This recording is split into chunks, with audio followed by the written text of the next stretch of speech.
जमात पंजुम मजमून माहौल का मुतालिया हिस्सा दुआम सबक नंबर 5 इंसान की पेशरफ्त। बच्चों, इस सबक के पहले वीडियो में हमने हुनरमंद इंसान से जदीद इंसान तक सीधी पुश्त वाला इंसान इनके बारे में मालूमात हासिल की थी। अब हम सबक के दीगर नुकात का मुतालिया करेंगे। ताकतवर इंसान इंसान के इर्तिका में बेहतरी का एक और मरहला यानी ताकतवर इंसान। वो तनोमंद था। इसके बाक़ियात सबसे पहले मुल्क जर्मनी में नेंडरथल में दस्तयाब हुए, इसलिए इसे नेंडरथल इंसान कहा जाता है।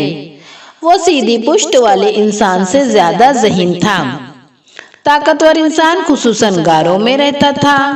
वो गोल पत्थर और पत्थर को तराश कर निकाली गई परतों की मदद से मुख्तलिफ शक्लों के हथियार बनाता था और इन्हें लंबी हड्डियों और लकड़ी के डांडों पर बिठाकर भाला, कुल्हाड़ी वगैरह हथियार बनाता था। वो बड़े जानवरों का शिकार करता था। चमड़े में लगे हुए गोश्त को खुरुच कर निकालने के लिए पत्थर की चीनी का इस्तेमाल करता था। चमड़े के कपड़े इस्तेमाल करता था। वो खुसूसन गोश्त खोर था। वो आग पर अनाज को भूनकर खाता था। सख्त लकड़ी वाली शाखों को रगड़कर या चकमाक को एक के ऊपर एक पटक कर निकलने वाली चिंगारी से आग पैदा करने का हुनर भी उसने सीख लिया था। मुमकिन है उसने तख्लीकी हुनर में भी पेशरफ्त की हो।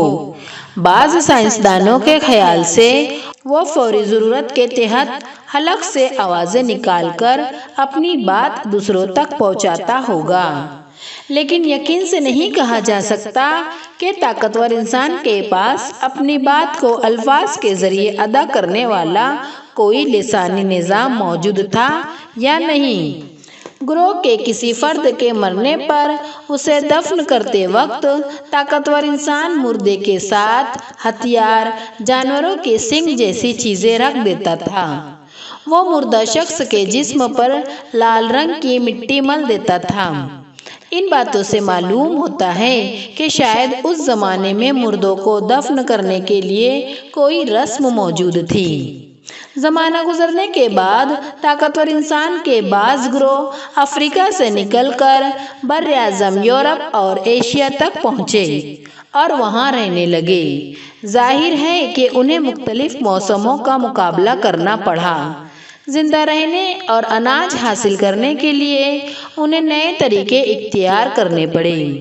इसलिए उनके ज़माने में ज़िंदगी गुजारने के लिए दरकार हथियारों को बनाने और उनके इस्तेमाल के तरीक़ों में इस्लाह हुई, लेकिन ऐसा होने के लिए हज़ारों बरस का ज़माना लगा।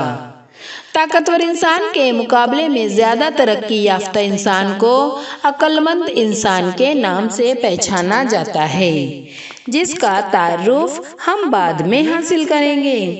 ताकतवर इंसान और अक्लमंद इंसान कुछ ज़माने तक यूरोप में एक साथ रहते थे।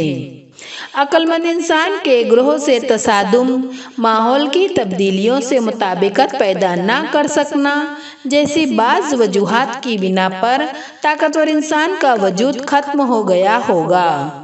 माहिरीन इस बात को तस्लीम करते हैं। कार्बन 14 तरीके की बुनियाद पर कहा जाता है कि तकरीबन 30,000 साल पहले ताकतवर इंसान नापैद हो गए थे।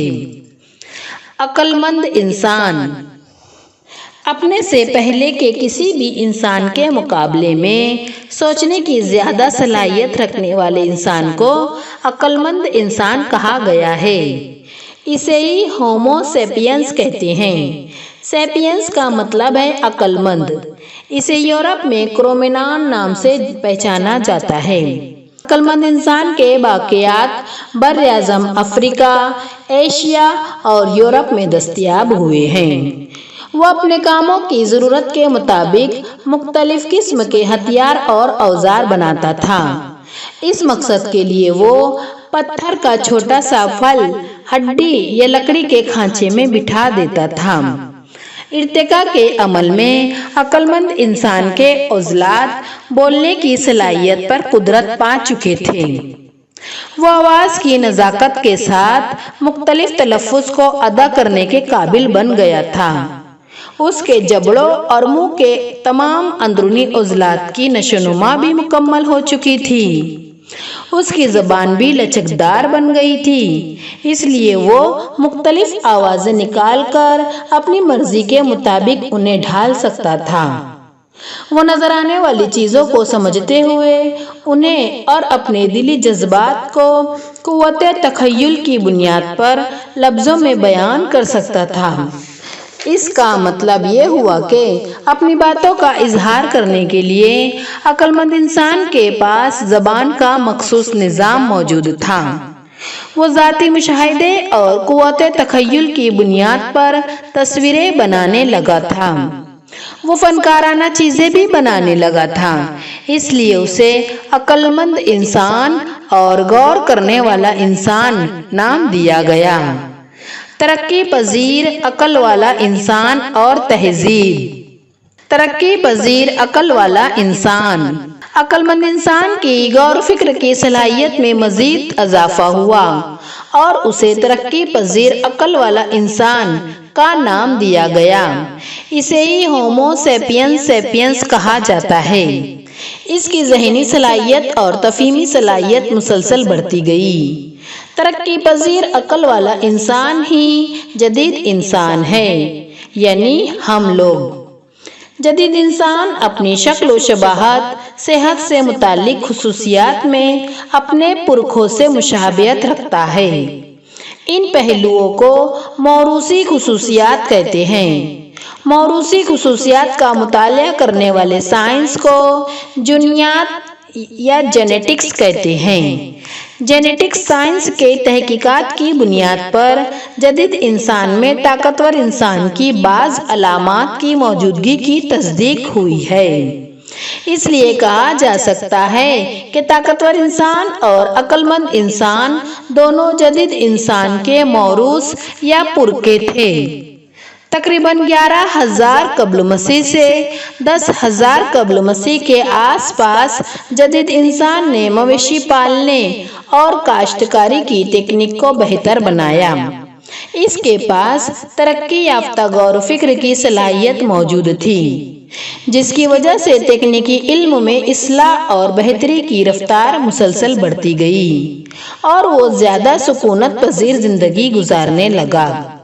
کھیتوں میں اناج کی پیداوار کی وجہ سے اس کی غذا میں نشاستہ آمیز اجزاء شامل ہوئے، جس کی وجہ سے اس کی غذا میں کاربن کا تناسب بڑھ گیا۔ طرز زندگی اور غذائی عادتوں میں ان تبدیلیوں کی وجہ سے آہستہ آہستہ اس کے پہلے جیسی بھاری بھرکم جسامت بدل گئی۔ اس کے چہرے مہرے میں بھی تبدیلی آ گئی۔ جدید انسان کو ترقی پذیر عقل والا انسان نام دیا گیا۔ یہ نام اس کی جسمانی صلاحیتوں کی بنسبت عقلی اور تہذیبی صلاحیتوں کو زیادہ نمایاں کرتی ہے۔ غذا حاصل کرنا بنیادی ضرورت ہے جسے ہر جاندار پوری کر لیتا ہے، لیکن جدید انسان صرف اتنے پر ہی مطمئن نہیں ہوتا۔